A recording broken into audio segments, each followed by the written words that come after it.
Hi everyone, it's Julie from Purpose Wellbeing, and this morning we're going to practice downward facing dog. So some of you may know this pose, some of you may not.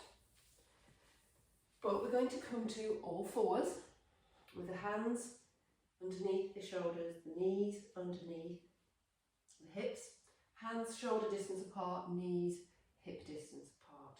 And to come into our downward facing dog, we're going to make sure that we're really planting through the hands. So open up the fingers.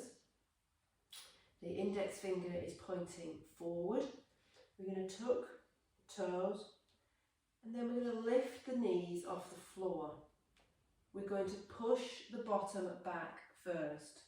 So we're stretching through the arms, pushing that bottom back before we then push it up to the ceiling. We can keep the knees bent, but we're pushing the sitting bones up to the ceiling.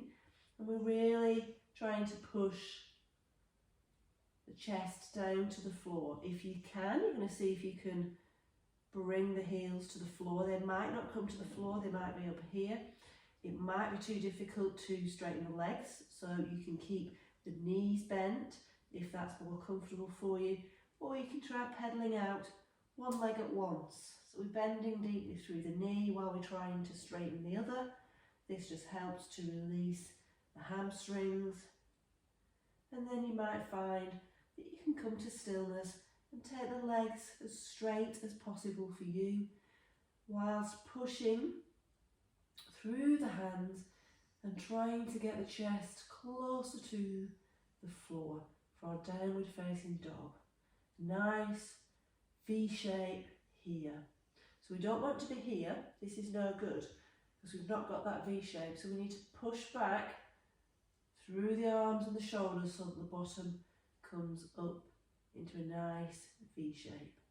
We should really feel those shoulders working here. So we're just going to stay for a few breaths.